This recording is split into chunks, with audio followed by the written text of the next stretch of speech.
Bonjour, bonsoir à toutes et tous, c'est Elsker pour ce 29e épisode de Parlons Constitution, et nous allons commencer un nouveau sujet, nous allons parler du ou des chefs d'État. Alors, qui est le chef d'État? Qui sont les chefs d'État? Roi, président, autre chose? Sont-ils plusieurs? Est-ce qu'il n'y a qu'un chef d'État? Plusieurs?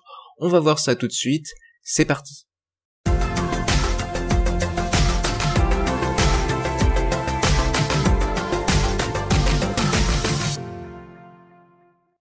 Alors donc la première question à se poser, c'est hérédité, tirage au sort, nomination ou élection. Comment est désigné le ou les chefs d'État? Alors pourquoi pas l'hérédité? Pourquoi pas un roi du coup? Les avantages de l'hérédité, c'est la légitimité traditionnelle, c'est-à-dire qu'en fait, comme il y a héritage, c'est dans la tradition et c'est une certaine légitimité. Alors c'est une légitimité qui, de nos jours, n'est pas très valorisée, mais qui a pu l'être au cours de l'histoire et qui l'est encore dans certains pays. Également, l'hérédité a un avantage, c'est que le roi est du coup éduqué pour ce poste. Dès qu'il naît, on sait qu'il va devenir roi, ou qu'il peut devenir roi, et du coup il est éduqué en ce sens, pour pouvoir devenir le chef d'État. Également, la passation de pouvoir est instantanée, c'est-à-dire qu'il n'y a pas d'élection, il y a rien entre deux, entre la fin d'un mandat, par exemple la mort d'un roi, hein, tout bonnement, et la mise au pouvoir du nouveau roi. C'est instantané. Du coup, ça garantit quoi? Une certaine continuité aussi, continuité dans la lignée notamment, puisqu'il y a hérédité.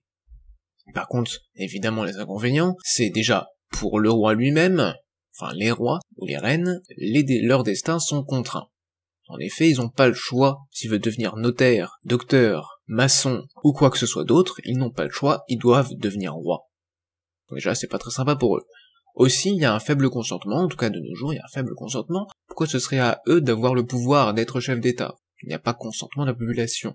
Également, comme le pouvoir reste entre les mains d'une seule personne tout au long de sa vie, ou en tout cas tout au long de son règne, il y a un risque d'abus de pouvoir. Surtout qu'il y a souvent assez peu de contre-pouvoir. On ne peut pas déshériter un potentiel roi ou destituer un roi.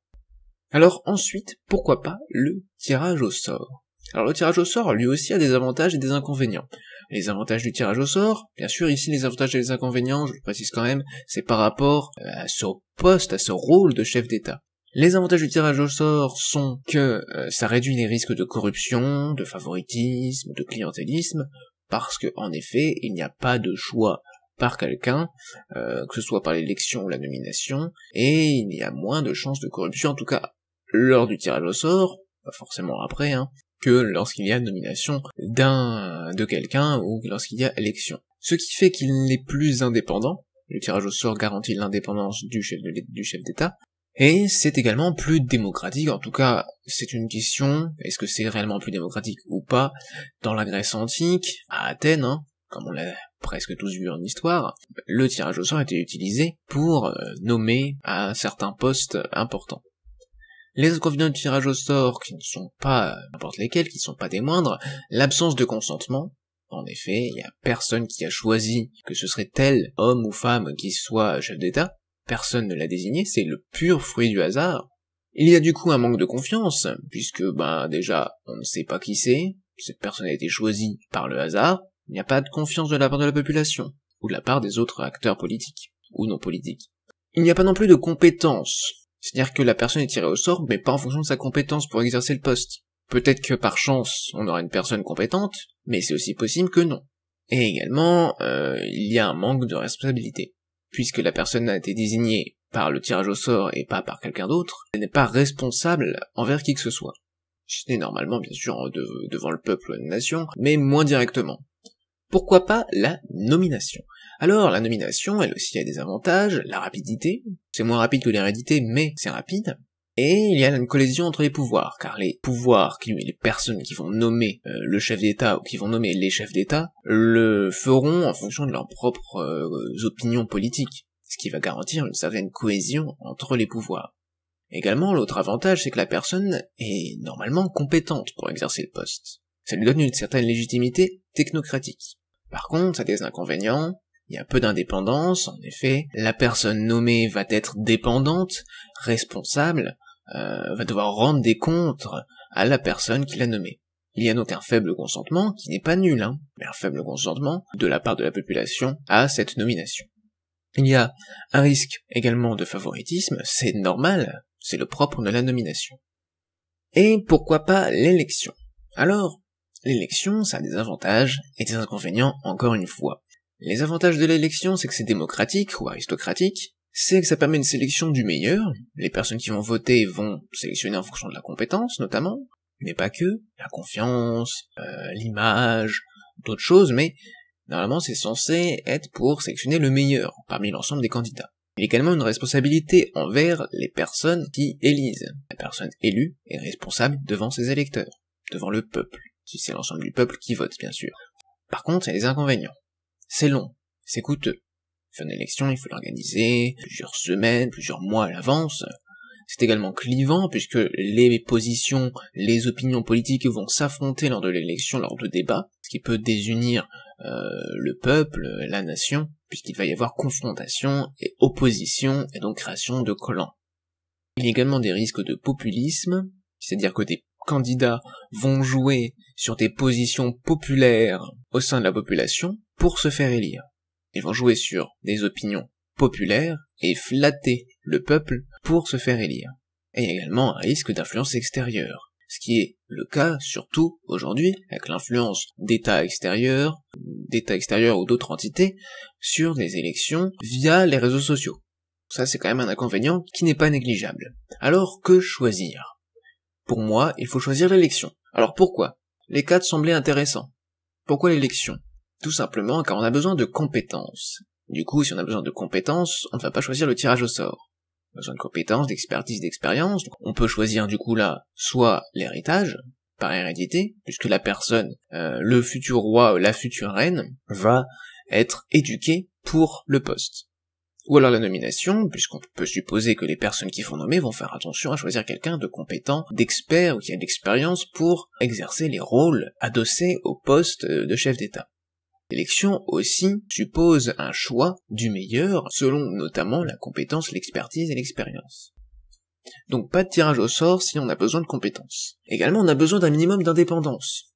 Donc c'est pourquoi par rapport au rôle en fait, je vais y venir après, par rapport au rôle du chef d'État ou des chefs d'État. On a besoin d'indépendance et donc si on a besoin d'indépendance on va éviter la nomination. Mais l'hérédité pose pas de problème, le tirage au sort non plus, et l'élection un petit peu mais moins quand même, puisqu'il y a quand même une certaine indépendance. Il y a également un besoin de responsabilité. Et ce besoin de responsabilité ne peut pas être attendu pour le tirage au sort ou l'héritage. Un roi n'est pas réellement responsable. Donc, il nous reste quoi maintenant? La nomination, l'élection, mais la nomination c'est pas assez d'indépendance, du coup l'élection serait mieux. On a besoin de consentement, ce qui fait que ça va retirer le tirage au sort et l'héritage. Et donc, ce qui reste, c'est l'élection qui paraît être le mieux par rapport à ces critères. Critères qui sont bien sûr liés au rôle du chef d'État ou des chefs d'État, ce qu'on verra en fait dans l'épisode prochain, dans l'épisode 30. Alors, combien de chefs d'État? Un chef d'État, plusieurs chefs d'État, voyons dans ce tableau les avantages et les inconvénients. Les avantages d'abord du chef d'État, d'avoir un seul chef d'État. C'est une garantie de simplicité et de clarté, notamment l'international. Pourquoi? Un seul chef d'État, on sait qui dirige, on sait à qui parler, et c'est simple aussi à comprendre pour les électeurs, pour la population. C'est également une garantie d'efficacité, de rapidité et de force de décision. Quand il y a plusieurs personnes, il y a un débat, il y a un questionnement, il y a une discussion qui fait que c'est plus long, moins efficace, et moins fort lorsqu'on prend des décisions. Autre avantage d'avoir un seul chef d'État, c'est qu'il y a une responsabilité claire et plus grande de ce chef d'État. La responsabilité est clairement à ce chef d'État, et elle n'est pas diluée entre les différents chefs d'État. Si il y a une question qui se pose, un problème qui se pose avec une décision, par exemple, du chef d'État, eh bien la responsabilité est claire, puisqu'il n'y a qu'une seule personne qui détient ce rôle. Mais s'il y a plusieurs personnes qui détiennent ce rôle, là c'est moins clair, et la responsabilité est diluée entre les différents chefs d'État, mais on le verra juste après. Côté inconvénient, évidemment, avoir un seul chef d'État, ça a l'inconvénient de ses avantages, ou l'avantage de ses inconvénients. C'est toujours lié, et on verra qu'après, avantages et inconvénients pour plusieurs chefs d'État, c'est en quelque sorte l'inverse des avantages et inconvénients pour le chef d'État. Les inconvénients du coup d'avoir un seul chef d'État, c'est qu'il y a une concentration du pouvoir au sein d'une seule personne. C'est moins représentatif, en effet, puisque la personne ne peut pas être représentative. Même si elle peut représenter les opinions majeures de la population, en tout cas des électeurs, via le processus d'élection. Il y a également moins d'innovation, puisqu'il n'y a pas de débat qui permet d'avoir des idées nouvelles. En tout cas, il n'y a pas de débat entre différents chefs d'État. Les décisions sont donc moins réfléchies, c'est lié à ça. Il y a du coup aussi un risque plus élevé de corruption ou de coup d'État. Personne seule peut faire un coup d'État. 3 personnes, à moins d'être d'accord, vont pas faire de coup d'État, et il y a notamment, lorsqu'il y a plusieurs chefs d'État, possibilité, un risque de conflit entre eux, ce qui limite le risque de corruption et de coup d'État, car ils vont se regarder avec parfois suspicion, en tout cas ils vont se contrôler mutuellement. Et c'est donc ce qu'on va voir maintenant, quand il y a plusieurs chefs d'État, il y a des avantages, donc la représentativité, pourquoi ? Car plus de personnes égale plus de représentation, plus de diversité dans les points de vue, et donc plus de représentation de points de vue divers, et donc proportionnellement, ça dépend après du nombre, plus de représentativité des différentes opinions des électeurs. Également, plusieurs chefs d'État, qu'est-ce que ça permet ? Ça permet, avec la collégialité, qu'il y ait une prise de décision après des débats d'avis différents. Les personnes discutent, la décision est collégiale, collège, groupe de personnes qui discutent ensemble, et qui prennent la décision ensemble. Ça permet quoi également, du coup ? Plus d'innovation. Issu de quoi ? Issu de ces débats. Les idées nouvelles, au cours de la discussion, vont pouvoir émerger, il y a plus de chances d'innovation.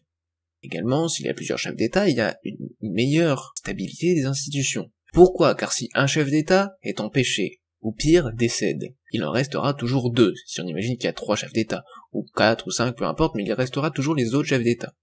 Il y a aussi un risque moins élevé de corruption et de coup d'État. Pourquoi ? Comme je l'ai dit juste avant, moins de corruption, car ils vont se contrôler mutuellement. Si quelqu'un d'extérieur tente de corrompre un des chefs d'État, les autres chefs d'État ont plus de chances de s'en rendre compte, et d'éviter que cela se passe. Également, 4, 5, 3, 6, 12 chefs d'État, peu importe le nombre, ont moins de chances de faire un coup d'État. Même si c'est tout à fait possible, ils s'organisent pour prendre ensemble le pouvoir. Mais c'est moins probable. Par contre, il y a des inconvénients, la responsabilité n'est pas claire, elle est diluée ici, entre les différents chefs d'État. Les décisions sont plus lentes et moins fortes. Cohérence est difficile au sein de cette tête de l'État. Pourquoi ? Parce que les chefs d'État ici peuvent être en désaccord. Les décisions peuvent devenir incohérentes entre elles. Ça dépend du rapport de force des différentes opinions au sein de ce collège qui représente le chef d'État. Il y a également une faible visibilité et une faible représentation à l'international. Pourquoi ? Parce que les autres États, les autres pays, ne vont pas savoir à qui, les autres institutions ne vont pas savoir à qui s'adresser quand ils vont vouloir parler au chef de l'État. Parce qu'il y en a plusieurs. Je parle à qui ? À celui-ci qui est plus de gauche, celui-ci qui est plus de droite, celui-ci qui est centriste, celui-ci qui a des opinions un peu bizarres en matière d'immigration, celui-ci qui a des positions, disons, très climato-sceptiques, celui-ci qui est très social, mais peut-être un peu trop social. Ça dépend après des opinions des différents chefs d'État, et de à qui préfèrent parler les autres chefs d'État et représentants d'institutions internationales ou extérieures. Et alors, vous doutez sans doute de ma position là-dessus, peut-être que non, notamment par rapport à ce que j'ai dit sur le gouvernement, avec les 3 directeurs qui sont chefs de gouvernement, mais en tout cas pour moi, pour le chef d'État, c'est un seul chef d'État. Pourquoi ? Parce que c'est important d'avoir ces avantages-là, les avantages d'avoir un seul chef d'État, peu importe, en tout cas, on fera avec les inconvénients d'avoir un seul chef d'État qui sont écrits juste au-dessus. Pourquoi ? Par rapport au rôle qu'on fait dans l'épisode 30. Ce chef d'État, ce serait un président ou une présidente de la République, et ici je vous ai mis une petite image du palais de l'Élysée à Paris. Pourquoi ? Donc je viens de le dire, confère les rôles qu'on verra dans l'épisode 30. Alors maintenant qu'on a vu qu'il y avait un chef d'État élu, et que c'était un président de la République, quelles sont les modalités de l'élection du président de la République ? Alors, voyons d'abord les modalités actuelles en France. C'est défini l'article 6 et l'article 7 qu'on verra juste après de la Constitution de la 5e République. Tout d'abord l'article 6, le président de la République est élu, pour 5 ans, au suffrage universel direct. Ce qui est important, c'est le suffrage universel direct, c'est-à-dire que tous les citoyens vont voter directement pour le président de la République. Ils ne vont pas voter pour des personnes qui vont ensuite voter pour le président de la République. Et c'est pas seulement une partie des citoyens, c'est tous les citoyens, d'où le côté universel. Nul ne peut exercer plus de 2 mandats consécutifs, les modalités d'application du présent article sont fixées par une loi organique. On ne verra pas la loi organique, ce n'est pas le sujet ici, on ne va pas rentrer dans ce niveau de détail. Article 7 de la Constitution du 4 octobre 1958, c'est-à-dire de la 5e République française. Attention, ça va être un article assez long. Le président de la République est élu à la majorité absolue des suffrages exprimés. Majorité absolue des suffrages exprimés, c'est ce qui est important ici, c'est la méthode du scrutin. Si celle-ci n'est pas obtenue au premier tour, il est procédé le 14e jour suivant à un second tour. C'est-à-dire que s'il y a majorité absolue lors du premier tour, ce qui n'est jamais arrivé, s'il y a majorité absolue pour un candidat lors du premier tour, cette personne est directement élue, ce candidat est directement élu. Par contre, si ce n'est pas le cas, on doit faire un second tour. Pour l'instant, lors de la 5e République, ça a toujours été le cas. Seuls peuvent s'y présenter les deux candidats qui se trouvent avoir recueilli le plus grand nombre de suffrages au premier tour. Mais ce n'est pas forcément ces deux-là, ça dépend s'il y a des retraits ou pas de candidats qui sont plus favorisés. Alors dans mes souvenirs, ce n'est pas arrivé non plus. C'est-à-dire que si le premier décide de se retirer, bien ce seront les deuxième et troisième du premier tour qui vont se présenter au second tour. Et évidemment, comme il n'y a plus que deux candidats, un des deux aura forcément la majorité absolue des suffrages exprimés, et sera du coup élu. Le scrutin est ouvert sur la convocation du gouvernement. L'élection du nouveau président a lieu 20 jours au moins et 35 jours au plus avant l'expiration des pouvoirs du président en exercice. C'est pour qu'il y ait un petit temps, en fait, pour la passation de pouvoir. En cas de vacance de la présidence de la République, pour quelque cause que ce soit, ou d'empêchement, on va voir ça tout de suite. Donc, ou d'empêchement constaté par le Conseil constitutionnel, saisi par le gouvernement, statuant à la majorité absolue de ses membres, les fonctions du président de la République, à l'exception de celles prévues aux articles 11 et 12 ci-dessous, donc ci-dessous à la suite, plus loin dans la Constitution, sont provisoirement exercées par le président du Sénat, et si c'est pas le président du Sénat, c'est le gouvernement. En cas de vacance ou lorsque l'empêchement est déclaré définitif par le Conseil constitutionnel, le scrutin pour l'élection du nouveau président a lieu, sauf cas de force majeure, constaté par le Conseil constitutionnel, 20 jours au moins et 35 jours au plus après l'ouverture de la vacance, ou la déclaration du caractère définitif de l'empêchement. C'est-à-dire qu'en fait, s'il y a vacance ou empêchement définitif, déclaré par le Conseil constitutionnel, alors il faut procéder rapidement à des nouvelles élections pour élire un nouveau président de la République qui sera pleinement légitime pour exercer le poste. Et il y a quand même un certain nombre de jours minimum pour quand même laisser le temps au débat et aux personnes de se présenter pour le nouveau scrutin. Donc voilà le délai de 20 jours minimum avant qu'il y ait ce scrutin pour l'élection du nouveau président. Mais 35 jours maximum. C'est-à-dire qu'il ne faut pas qu'il y ait trop longtemps un président qui ne soit pas pleinement légitime, qui n'ait pas été élu par le peuple, donc au suffrage universel direct, au pouvoir. Bref, si dans les 7 jours précédant la date limite du dépôt des présentations de candidature, donc là c'est un autre cas, si dans les 7 jours précédant la date limite du dépôt des présentations de candidature, une des personnes ayant, moins de 30 jours avant cette date, annoncé publiquement sa décision d'être candidate, décède ou se trouve empêchée, le Conseil constitutionnel peut décider de reporter l'élection. C'est-à-dire que si il y a un candidat qui a annoncé publiquement sa décision d'être candidat moins de 30 jours avant cette date, avant la date limite du dépôt des présentations de candidature, si la personne l'a déclaré publiquement qu'il voulait être candidat moins de 30 jours avant la date limite de présentation des candidatures, j'espère que ce point est clair. Donc, si la personne fait ça, se déclare publiquement candidat, alors il ne faut pas qu'elle décède ou se trouve empêchée. Si c'est le cas, le Conseil constitutionnel peut décider de reporter l'élection. Alors ce n'est pas systématique, c'est au Conseil constitutionnel de décider. Ça dépend notamment de l'incidence que ce décès, que cet empêchement a sur les résultats potentiels de l'élection. Je suppose que si c'est un candidat favori, ce sera plus grave et le Conseil constitutionnel sera plus enclin à reporter l'élection. Alors que si c'est un petit candidat qui a peu de chances d'être élu, et qui a peu d'incidence sur la répartition des voix des autres candidats, il y a moins de chances que le Conseil constitutionnel décide de reporter l'élection. Autre cas d'empêchement ou de décès de candidats, c'est si, avant le premier tour, donc une fois la date limite du dépôt de présentation de candidature est passée, c'est-à-dire qu'on peut plus déposer de candidature, donc c'est un candidat réel, un candidat validé, un candidat dont la candidature a été validée. Si avant le premier tour, un des candidats décède ou se trouve empêché, le Conseil constitutionnel prononce le report de l'élection. Alors là, c'est autre chose. Là, c'est obligatoire. S'il y a un des candidats, donc définitif, après la date limite du dépôt des candidatures, et donc avant le premier tour qui décède, alors il faut reporter les élections. C'est obligatoire ici. C'est pas au bon vouloir du Conseil constitutionnel. Ici, il est obligé de prononcer le report de l'élection. Autre cas, maintenant, c'est en cas de décès ou d'empêchement de l'un des deux candidats les plus favorisés au premier tour avant les retraits éventuels. Le Conseil constitutionnel déclare qu'il doit être procédé de nouveau à l'ensemble des opérations électorales. Il en est de même en cas de décès ou d'empêchement de l'un des deux candidats restés en présence en vue du second tour. C'est-à-dire que si les deux premiers candidats qui sont arrivés, premier et deuxième, au premier tour, se retrouvent empêchés ou décèdent, il faut reporter les élections. Il faut recommencer tout le processus. Tout le processus électoral. Il faut recommencer tout, le dépôt des candidatures, le premier tour, et éventuellement le second tour. Donc ça c'est pour les deux premiers au premier tour.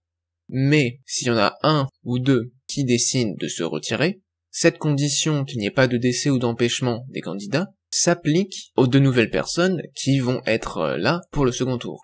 Parce que sinon, il pourrait très bien y avoir quelqu'un qui décide de faire tuer le premier candidat pour, comme il est troisième, devenir candidat au second tour. Celui qui est arrivé troisième au premier tour peut faire tuer le premier pour devenir du coup candidat au second tour. Et, dans ce cas-là, il pourrait avoir une chance d'être élu. Ça, c'est pas possible. C'est pas possible, car si le premier candidat, même s'il voulait se retirer, même s'il pensait à se retirer, qu'il l'a pas encore dit, alors, s'il décède, s'il est empêché, il faut recommencer. C'est aussi une garantie pour éviter qu'il y ait ce genre de choses, d'assassinat, d'attentats envers des candidats, par d'autres candidats. Est-ce que c'est clair? Je l'espère, si ce ne l'est pas. Posez des questions dans les commentaires. Continuons. Dans tous les cas, oui il est long cet article 7, il est très long. Dans tous les cas, le Conseil constitutionnel est saisi dans les conditions fixées au deuxième alinéa de l'article 61 ci-dessous, ou dans celles déterminées pour la présentation d'un candidat par la loi organique prévue à l'article 6 ci-dessus. C'est-à-dire qu'en fait, le Conseil constitutionnel est toujours saisi concernant l'ensemble des opérations électorales, pour vérifier que tout a bien été respecté, que la loi a bien été respectée.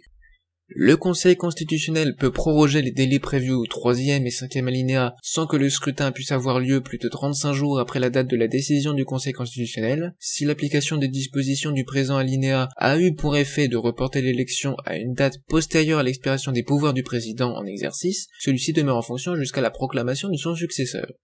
Ça paraît un peu compliqué, mais en fait c'est très simple comme paragraphe. Cet alinéa-là nous dit qu'en fait, le Conseil constitutionnel peut décider d'allonger la durée du scrutin pour qu'il ait lieu en dehors des délais prévus dans les alinéas avant, pour qu'il y ait une bonne tenue du scrutin. Ce peut être le cas s'il y a des problèmes lors des opérations électorales. Et du coup, s'il y a prorogation de ces délais, il y a un risque que le scrutin n'élise pas un nouveau chef d'État avant la fin prévue normalement, de l'exercice des pouvoirs du président actuel. Et s'il n'y a pas de président pour remplacer le président actuel, il n'y a pas de nouveau pour remplacer l'actuel, dans ce cas-là, l'actuel continue d'être président jusqu'à ce que le prochain soit proclamé président de la République. Est-ce que c'est clair? Je sais que c'est un peu compliqué dit comme ça, mais en fait c'est très simple. Dernier alinéa, il ne peut être fait application des articles 49 et 50 ni de l'article 89 de la Constitution durant la vacance de la présidence de la République ou durant la période qui s'écoule entre la déclaration du caractère définitif de l'empêchement du président de la République et l'élection de son successeur. Les articles 49 et 50 concernent les motions de censure et l'article 89 concerne les révisions de la Constitution. Il y aura évidemment des nouvelles modalités d'élection. Avec moi, il y a toujours des nouvelles modalités, non c'est pas vrai, mais ici je pense qu'il y aurait des choses à revoir, notamment le suffrage universel direct, qui en fait resterait. Mais il y a quand même quelque chose à dire, c'est que c'est l'élection par tous les citoyens, donc actifs comme passifs. Parce qu'on n'oublie pas, j'ai instauré la notion de citoyens actifs, qui le sont en réussissant le test de l'intérêt pour le politique et en obtenant l'attestation de l'intérêt pour le politique. Et donc, pour l'élection du président de la République, de la présidente de la République, il y aurait une possibilité de vote et éligibilité par tous les citoyens. Tous les citoyens actifs comme passifs peuvent se présenter, élire ou être élus au poste de président de la République. L'élection se ferait par contre par la méthode Borda, modifiée, comme pour la moitié des députés. Alors c'est logique, parce que je juge que c'est un meilleur système de vote pour élire qui que ce soit lorsqu'on doit élire une seule personne. Je vous invite bien sûr à aller voir comment sont désignés les membres des chambres, je sais plus quel numéro d'épisode c'était, mais c'est dans cet épisode-là que vous saurez plus en détail comment se déroule un vote à la méthode Borda, modifiée pour sanctionner le non-classement de candidats. Ou alors vous pouvez aussi le voir dans le dernier point d'étape, c'est le point d'étape numéro 7. Le scrutin est ouvert sur convocation du gouvernement, donc ça c'est comme actuellement. Le président de la République peut être révoqué ou renversé par un writ révocatoire à la majorité absolue des citoyens. Alors qu'est-ce que ça veut dire? Ça c'est nouveau. Pour moi, le président de la République doit pouvoir être révoqué, renversé par un référendum d'initiative citoyenne révocatoire, donc un référendum avec une initiative citoyenne, donc c'est les citoyens qui ont déclenché la survenue de ce référendum, et ce serait la majorité absolue des citoyens. C'est-à-dire que les citoyens déclenchent un référendum pour savoir s'il faut renverser, révoquer le président de la République, et si, à ce référendum, la majorité absolue, donc la moitié des citoyens, actifs comme passifs, la moitié des citoyens décident de dire oui, il faut révoquer, renverser le président de la République, alors le président de la République est destitué. Et dans ce cas-là, on entre dans une nouvelle phase, la phase de transition entre ce moment-là et la nouvelle élection. Et dans ce cas-là, il y a, d'une certaine manière, empêchement définitif du président de la République, et c'est le président. Le président de quoi? Ça c'est ce qu'on va voir, qui va assurer la présidence. En cas de vacances et d'empêchement, la présidence revient au président de la Chambre des Sages. C'est le président de la Chambre des Sages qui devient président de la République de façon temporaire lorsqu'il y a vacances ou empêchement, potentiellement définitif, du président de la République. Si le président de la Chambre des Sages ne peut pas, parce qu'il est lui-même empêché, si par malheur il est mort, ou dans un état grave à l'hôpital et qu'il ne peut pas exercer le rôle, dans ce cas-là, ça revient, comme actuellement, à défaut, au gouvernement. Également, pareil, les pouvoirs sont amoindris. Il n'y a pas d'application des articles 11, 12, 49, 50 et 89, ou en tout cas leur équivalent dans la nouvelle constitution. C'est-à-dire que la numérotation pourra changer, mais les pouvoirs qui sont actuellement dans les articles 11, 12, 49, 50 et 89 ne pourront pas être mis en œuvre. Et il y aurait une nouvelle élection dans des délais prévus, les délais qui seraient du coup les mêmes qu'aujourd'hui selon moi, je vois pas pourquoi on les changerait, ils sont très bien comme ça, puisque si les annonces doivent poser d'autres problèmes, comme un président qui resterait en poste plus longtemps que prévu, ou des élections qui n'arrivent pas au bon moment, qui arrivent trop tard, et si on les réduit, c'est le problème d'avoir pas assez de temps pour bien débattre et avoir une organisation correcte du scrutin. Alors, concernant les cas de décès ou d'empêchement de candidats, pour moi ça doit rester la même chose qu'aujourd'hui, avec tout ce qu'on vient de voir, la possibilité de report de l'élection, ou carrément de recommencer l'ensemble des opérations électorales. La saisine automatique serait toujours là, la saisine automatique de la Cour constitutionnelle, actuellement Conseil constitutionnel, mais je me réserve le droit de changer son nom. Notamment pourquoi? Pour vérifier les candidatures et la bonne tenue du vote. Le reste, comme actuellement, serait précisé dans une loi organique.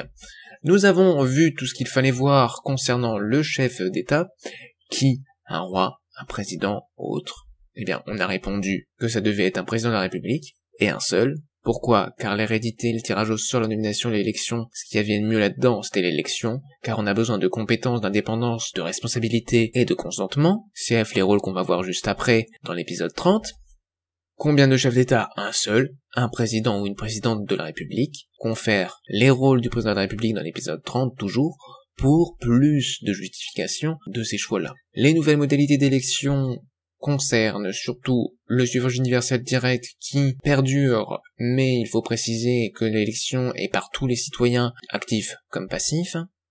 L'élection s'effectue par contre non plus avec un scrutin majoritaire à 2 tours, mais par la méthode Borda modifiée comme pour la moitié des députés. Le président de la République ou la présidente peut être révoqué, renversé par un référendum d'initiative citoyenne révocatoire à la majorité absolue des citoyens. Quand il y a vacances ou empêchement, la présidence revient au président de la Chambre des Sages, ou à défaut, au gouvernement, et les pouvoirs sont amoindris, certains pouvoirs et articles de la Constitution ne sont du coup plus applicables. Alors, je l'ai pas précisé, mais concernant le RIC, le référendum d'initiative citoyenne, on détaillera beaucoup plus loin dans d'autres épisodes comment est-ce que ça se met en place. Comment se déroule l'initiative citoyenne, combien il faut de votes par exemple, s'il faut un vote, ou des signatures, pour qu'il y ait mise en place d'un référendum d'initiative citoyenne. On verra tous les détails, toutes les modalités, bien plus tard dans d'autres épisodes. Alors, on a vu tout ça, on a vu qui était le chef d'État, un président de la République, qu'il était seul et qu'il n'y avait pas plusieurs chefs d'État. On n'a pas vraiment vu pourquoi. On l'a dit d'une certaine manière, compétences, indépendance, responsabilité, consentement sont nécessaires et importants, mais on n'a pas dit pourquoi. Et on en saura plus. Pourquoi? Quand on verra les rôles du président de la République. Mais on peut se demander quand même quels sont ses rôles à ce président de la République. Puisque le gouvernement c'est le réel pouvoir exécutif. Le président de la République n'a pas vraiment un rôle de pouvoir exécutif. ou peut-être que si, un petit peu, mais pas complètement. En tout cas, c'est ce qu'on verra, quels sont ses rôles, quel est son rôle ou quels sont ses rôles, lors du prochain épisode, lors de l'épisode 30 de Parlons Constitution, et du coup vous comprendrez mieux pourquoi l'élection, et pourquoi un seul président de la République. Merci à toutes et tous d'avoir regardé cet épisode, c'était Elsker, et à bientôt.